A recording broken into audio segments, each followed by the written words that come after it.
Alrighty, well, hello everyone, and welcome to the next part of our Monster Hunter weapon tutorials. Today, we are going over the Switch Axe. So, this is actually one of my personal favorite weapons. I don't really go as far as to say I have a main weapon in any of the Monster Hunter games, because I tend to swap around between a few, but the Switch Axe is definitely one that has always felt natural and at home to me. So, to go over it, as you can see on the display, we have a variety of Y and B attacks. So we got our nice Y combo. We got a B combo, which is just this. It's just the wild swing. You can do that indefinitely as long as you have stamina. And then you have your offset rising slash, which is new in the sense of it being an offset, but it is not new for those who have played Monster Hunter before and know about the rising attack. And from there, you can do pretty well anything you want with it. However, if you are in your wild swings, you can, as long as you have done 2 swings, so if you go 1, 2, you can then press Y, and if you see there on the icon below my sharpness meter, you'll notice that bottom half of the gauge is now glowing red. And that has actually powered up the axe state, and it is one of the key buffs to making the weapon work more efficiently. Because what it does is whenever you pull right trigger, it actually puts you into sword mode. And as you can see on that same gauge, when there's on that interior bar that just moved, every time you make an attack while in sword mode, it drains some of the file meter that you have within the weapon. Now, if you were to drain it down all the way, you see how it has it below that line. Now, if you were to switch back here into axe mode, and if you try to swift into sword mode, you do this right here, which is called a manual reload. And as you can see, it's pretty lengthy, and you're stuck in it the entire time that you are trying to interact with the weapon at all. And so, it's very, very bad to end up stuck doing a manual reload while you're hunting a monster. But the way that you can avoid all that is if you are below that gauge.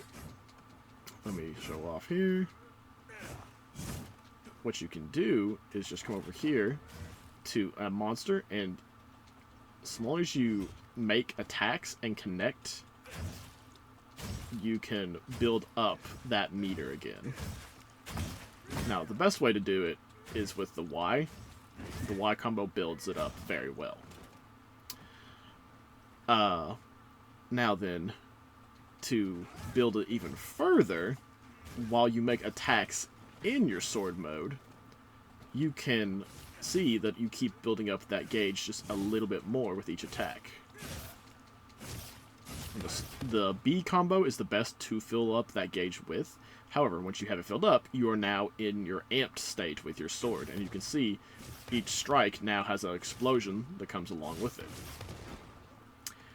However, what everyone that I personally talk to loves most about the Switch Axe, or the SWAX as we lovingly call it, is the zero-sum discharge. Well, technically the element discharge. So this is it. You can...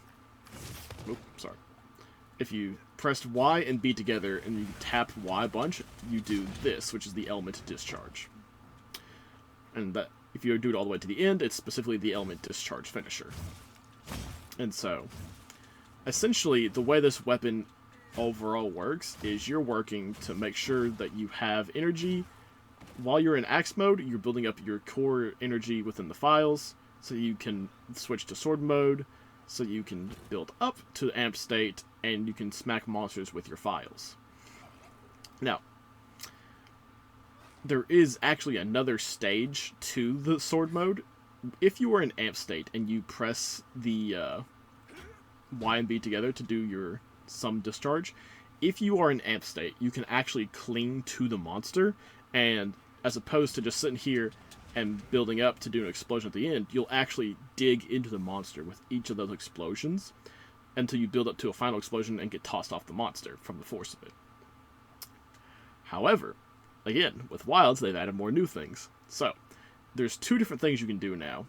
On the one hand, you can go from your elemental finish and you can do this Unbridled Slash, which is just a nice little follow-up that gets you straight out of sword mode back into axe mode, because it takes a decent bit of energy, especially to do both the elemental discharge as well as the follow-up with it. However, if you are in sword mode and you're in the amp state when you do that, you get even another way of which to use that. Now, a neat little trick that I've noticed here is you don't have to actually charge up all the way to do your discharge. You can do it just by doing the YB input and then pulling your trigger. And so as you can see, that is a charged version of the attack that does consume more energy, but it also does more damage. And so I think that might actually be our new wake-up hit for the Switch Axe. I haven't really tested enough to have time to know for sure.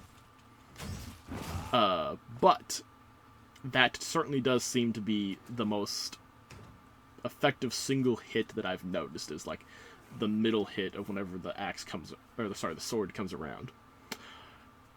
As far as combos with it, most of the time I start a hunt by finding an opportunity to get here into the heavy slam attack, and then from there, a lot of it is attacking, repositioning, charging back in, and then finding an opportunity to get into sword mode. Now, if you're trying to build into the amp state, what you're going to want to do is find an opportunity to hit the monster with as many B attacks as possible, because it just builds up your gauge the fastest. And the fastest you can do that with is actually 3 B inputs, a Y input, and then another B input. And that will pretty well fill your gauge up every time to where it's more or less as full as it can be. And so there's a lot of ebb and flow to this weapon as well, in the sense of, like, you know, you can make one attack, switch into sword mode, you can roll backwards, switch back into axe, you have lunging attacks, you have retreating attacks, little hops after each attack as well. Side hops, not back hops. If you try to go backwards, you actually roll. I believe same thing if you go forward. So yeah, you can only hop sideways. And that is a lot of what the weapon is about, is finding opportunities to weave in the attacks you need in order to get everything built up. And then once you have everything built up, just absolutely waylaying on the monster. So without further ado, let's go find a friend to volunteer to help us with some testing. As you can see, a Chatacabra has volunteered to take part in our demonstration. So, what I would do, a lot of times, is I would come over here, smack it, and then go here, and I don't even care if I really hit it or not, as long as I get into my heavy slam, and then I start building up the sword gauge.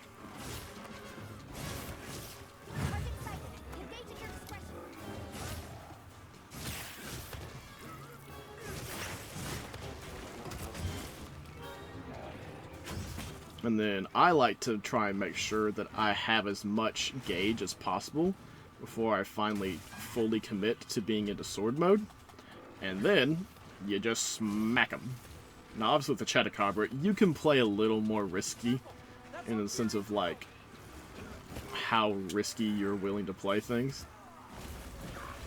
Because he doesn't have a lot of attacks that actually interrupt you or knock you about.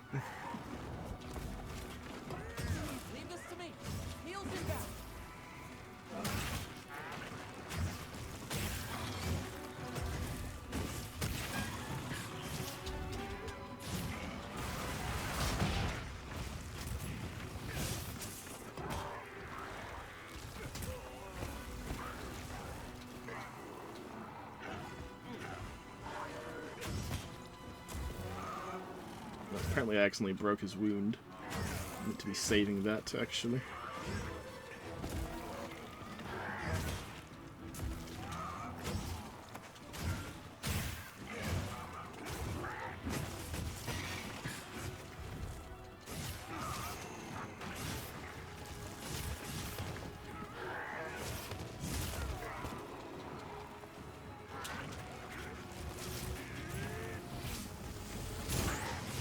technically, this also does have the offsets, like I say, but I am truthfully quite terrible at hitting them.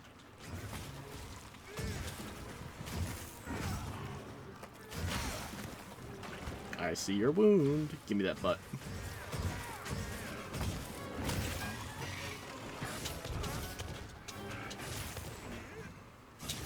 So this is what I'm talking about. This is the zero-sum discharge.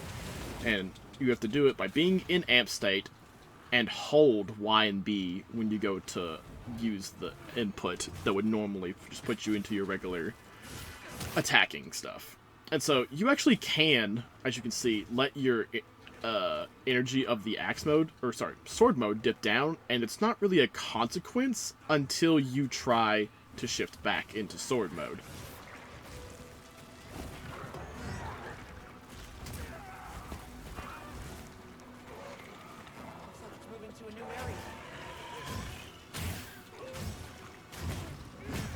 Oh, no, come here. No, come here. Don't move. Nope, I was out of reach. One day, I will stop you from moving to a different area for our volunteer escapades, Shadowcabra. One day.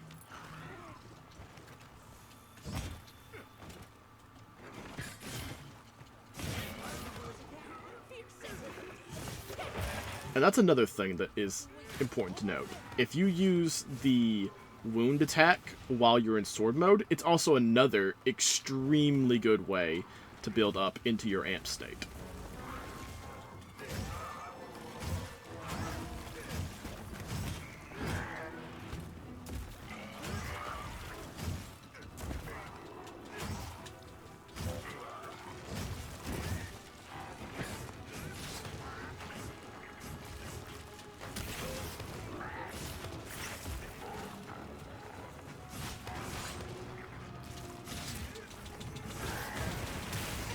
And one thing I love about zero-sum discharge is that just the way that you cling to the monster, it lets you so easily continue to sit there and do your high damage without having to actually worry about repositioning. Now, that's not to say you are safe while doing it. It can and will smack the crap out of you while you're clung to it, depending on where you're actually clung to the monster and what attacks it does and all that kind of jazz. It does not keep you safe by simply clinging to the monster. However, most of the time you can get away with it. And so, to cover it, let's say, the actual offset attacks. If you do the Rising Slash is supposed to be the offset for the axe mode, and then in sword mode, it is not that. It's supposed to be some combination of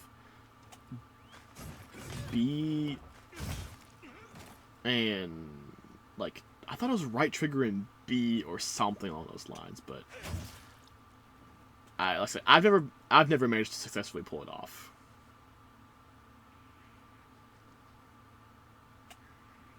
Oh, there it is. Sorry, it's Y and right trigger.